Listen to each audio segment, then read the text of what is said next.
Hello and welcome, Snake here. There is a second part of Tides of Torment revealing content, and today it's been revealed Dechala. I think it's Dechala. Yeah.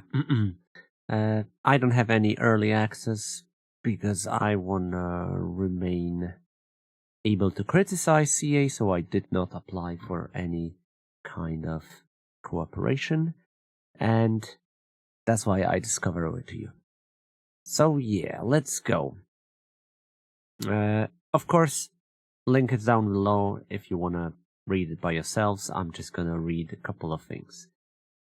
Dechala starts in Grand Cafe, below where the greenskins are, in the mountains that they added.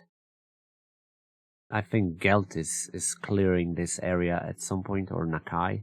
One of those. So Dechala starts there, and I just wish they unlocked the missing part of this map. That would be awesome. But another enemy in Grand Cafe is amazing because Cathay in general was really calm and quite a boring area for my taste, at least. Yeah, there was a couple of enemies, but it was always the same. It was always predictable what's going on. Really not that fun. Now, clearly, after the DLC launch, Grand Cafe will be dominated by Slanesh. That's for sure. And Mask, the FLC, starts in Lustria. Which Lustria will have a rough time. I mean, in Lustria, no one will survive except Skulltaker and Mask. There will be clash between them, but everything else will just collapse. They will slaughter everything. I'm pretty sure that's gonna happen. Okay, so unique mechanic for Dechala is Pillars of Cruelty. Pillars of Cruelty is... Let's phrase it... because I read a little bit, and you will be able to build up 3 types of settlements. Troll Camp, Tormentor's Hold, and Pleasure Palace. Troll Camp will acquire the trolls thingy that you need to develop Pleasure Palace, which is the main settlement of each province, and it can be built up only there. Tormentor's Hold is more like a military. I'm trying to simplify to not spend here all the time, right? But yeah, the first Troll Camp. The forms the basis of troll economy. It feeds the number of trolls each turn into global pool, which can be spent on achieving the Calavary. Okay, let's face it. It's gonna be more or less Chaos Dwarf mechanic. It's gonna be somewhere around that. Of course it's changed, but the skeleton remains the same, and I don't mind. Really, I don't mind. I don't mind using the same mechanic over and over. So yeah, you're gonna have to maintain your buildings. You're gonna have to think about what you do.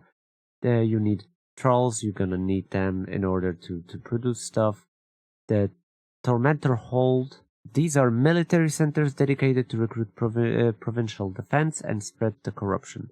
They make great little strongholds and potential trouble spots on the campaign map, and through the various building upgrades offer a decent range of recruitment options from lower tier units to like mid, I think. And Pleasure Palace is a glittering shrine of Dechala and her decadence.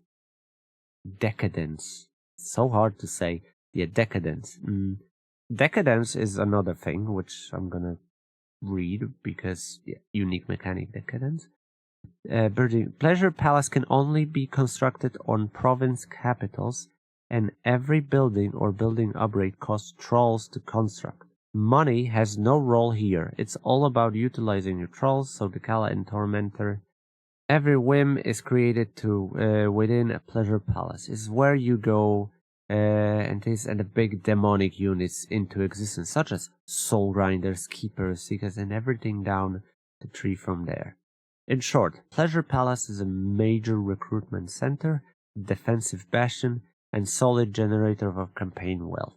Plus, Pleasure Palace doesn't rely on finite regional troll. Oh, awesome population to function, so it won't suffer the inevitable productive decline that troll camps does.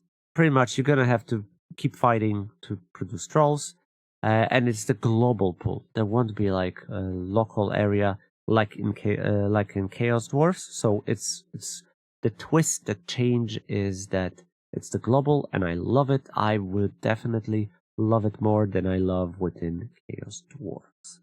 Okay, Decadence. Nearly every building in a Pleasure Palace adds to the Dechala Decadence rating, which, like trolls, is tracked on the upper central UI. I assume it's this. Yeah, these are trolls. This is. Plus, there will be upkeep. You will pay upkeep for your units, so you do need to have some kind of income generated. Okay, back to this. As her decadence rises, she can choose to spend it on Tormentor's tributes, and these fall into two categories: Mark of Vindictiveness and Tormentor tributes. Yeah, so whoa, that there is a lot of spending. I hope these prices are not super high.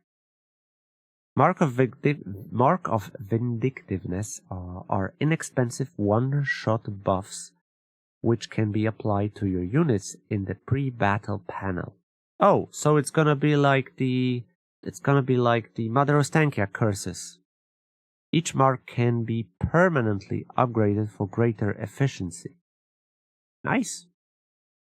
Hold on. So I have marks, right?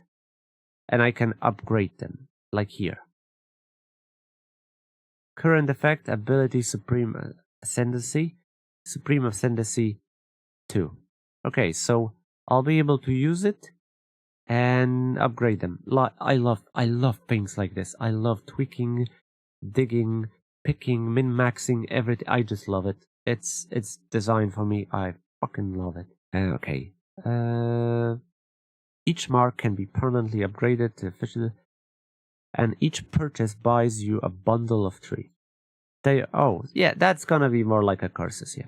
They're a great way of bolstering individual units to outperform their vanilla capabilities, as they're so cheap. You can amass quite a number in a relatively short space of... these are curses.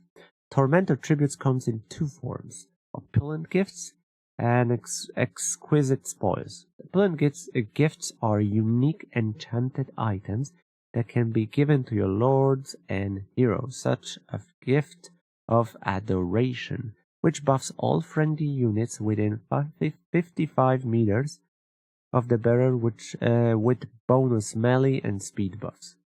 Exquisite spoils, Jesus, I really hope I'm reading it correctly, are the most expensive of the Tormentor tributes, and with good reason. The 6 available bring powerful global enhancement related to specific building chains and your pleasure palaces.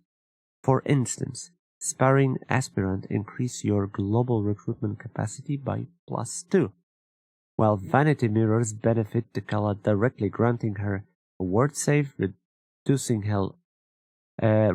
all attrition-based casualties in her army by 33%, and buffing her with hefty 25% boost for her XP gain.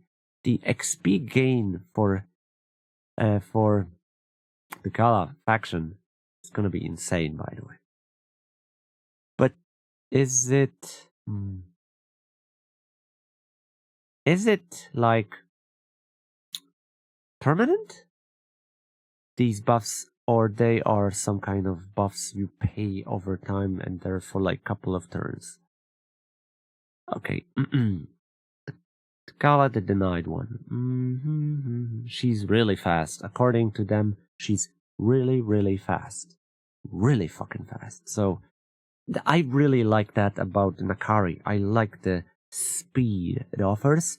My biggest problem is that, speed is great, but you start in Ulf one, and the speed is pretty much used to, not getting shot because there is so many missiles. As the base statistics, Dechala steals 15% of the XP any of her other lords would gain. As soon as you begin raising and using new armies, you'll see her start flying through the levels. Yeah, I'm pretty sure it's not only her. It's well worth keeping her on the expanding boundaries of your territory and conquering settlements to capitalize on those bonuses with battle XP gains. Yep. Dechala unique skill line offers mostly combat benefits, but is it global or just army-wise? Because if it's army-wise, then it's meh. And the first skill available, Praise of Slaanesh, is an absolute zinger. What a phrasing! It unlocks the Wayfarer trait, boosting her acceleration and de-acceleration by 200%, granting Strider. This means she zips around the battlefield. Yeah, definitely. Awesome. Skill Degradance and Whirlwind of Pleasure further enhance her combat offensive and defensive. Yeah, so she can specialize in offensive or defensive way, which I love it. I hope you can switch, depends. It's like a stance that you can take, because sometimes I rather want to have offensive. It's like word answers for wood elves. I don't use them that often, usually in defense of a settlement, but they are very useful. But perhaps our most interesting skill is the Tainted Cup of Wages and Wages of Sin. These enhance all Marauder infantry, cavalry, chariots, Hell's Riders in her army, respectively eroding poison attack, bonus melee attack, and defense, and they all become immune to contact effects.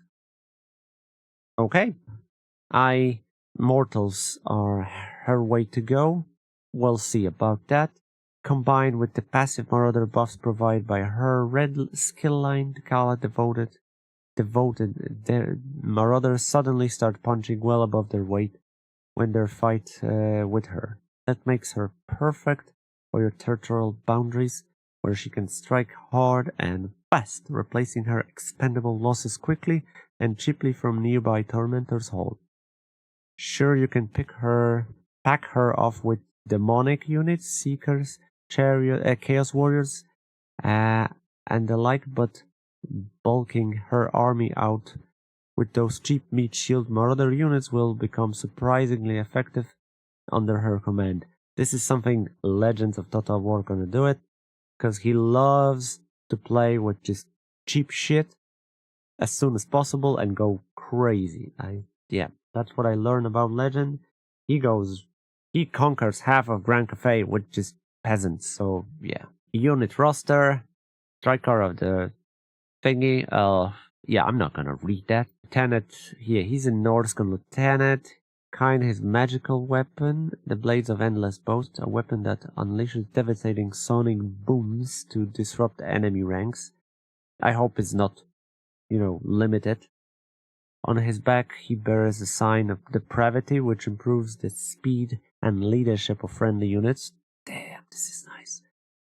While simultaneously causing the opposite to nearby enemies.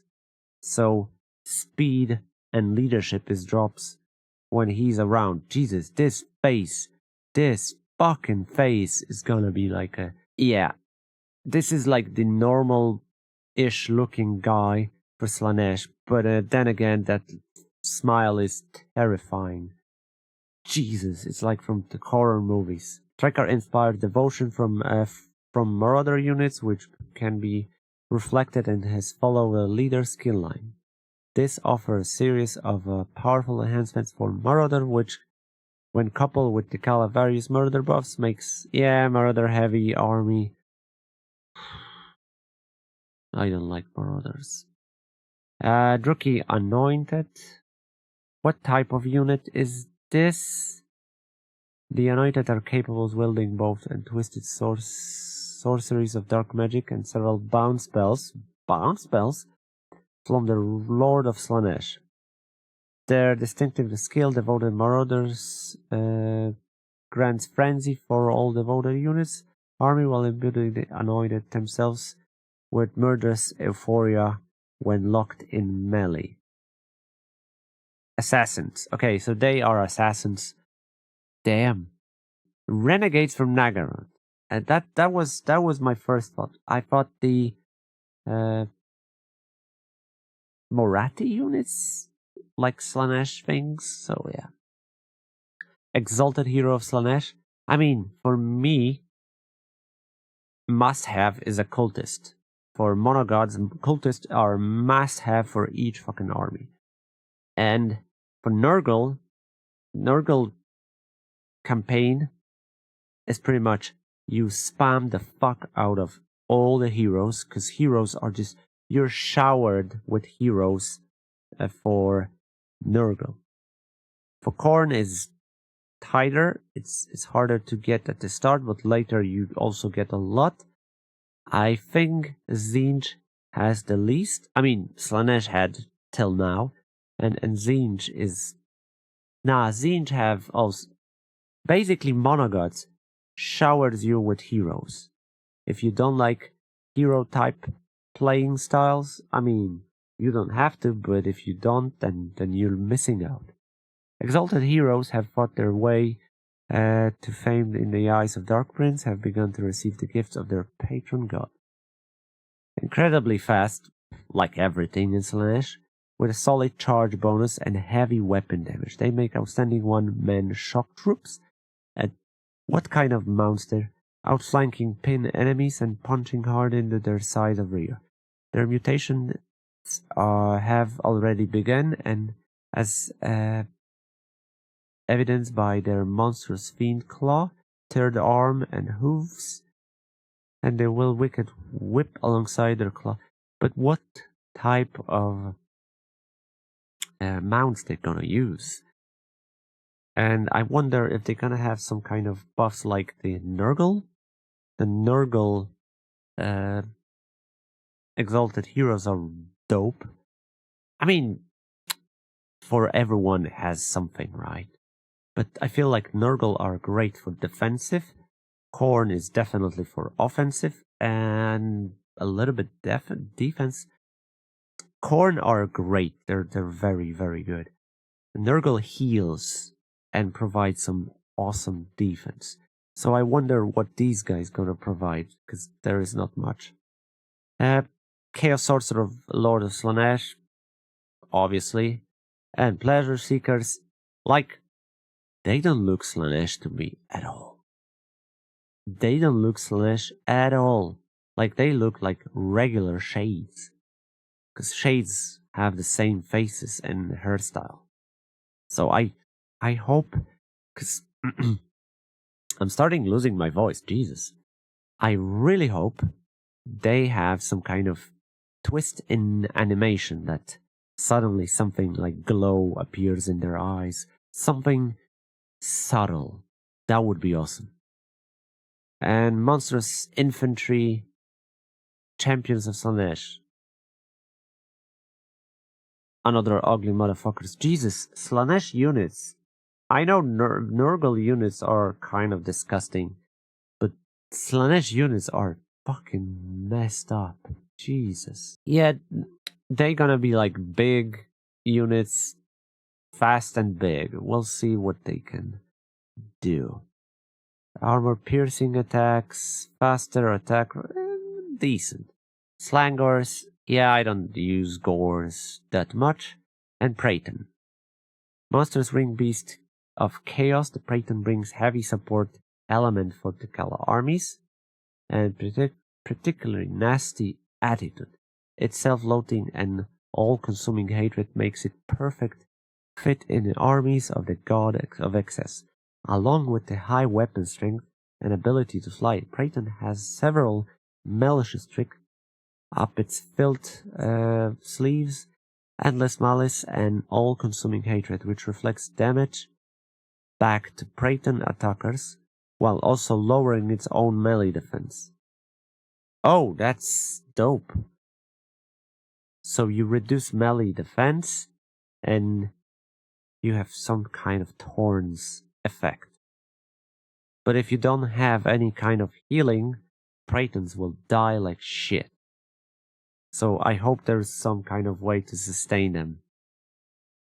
Okay. In the meantime, oh wait, there won't be any. There won't be any kind of stream like it was.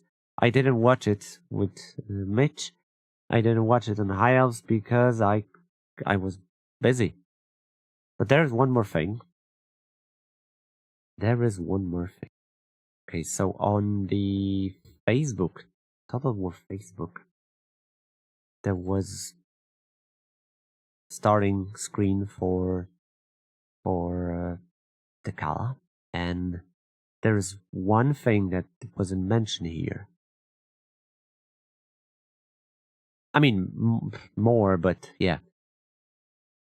Can corrupt. Character experience gain plus 40% all characters. This is fucking insane. So you're gonna skyrocket all your characters. Physical resistance for marauders, upkick, reduce, and now, Lord effects. This character can equip one additional weapon item. Finally, they cracked the code. Finally. Now, Sisters of Twilight need to have the same thing. And I'm serious. They need to have the same fucking thing because there's 2 characters on 1 mount. Sisters, I demand Sisters of Twilight have the 2 weapons now. Dechala steals the experience. Post-battle chance of demanding a magic item in tribute as your due, 50%, more or less. And weapon strength for all non-demonic units. Yeah, it's gonna be non-demonic, Marauder, very heavy, not bad. But since they cracked the code of getting more items, Sisters of Twilight need to have 2 weapons. I'm thinking, is there somebody else who could also wear 2 weapons? Village, the Curseling? Yeah, Village the Curseling. Absolutely. Since they cracked it, now it's time to put it. Anyway, that's it from me from this report today. I hope you like it, and if yes, leave a like, subscribe. You can help me a lot. But if I do something wrong, just fucking tell me so I can improve it. But in the meantime, if you lasted that long, you're awesome. Thank you for watching. Have a great day. Take care, and bye-bye.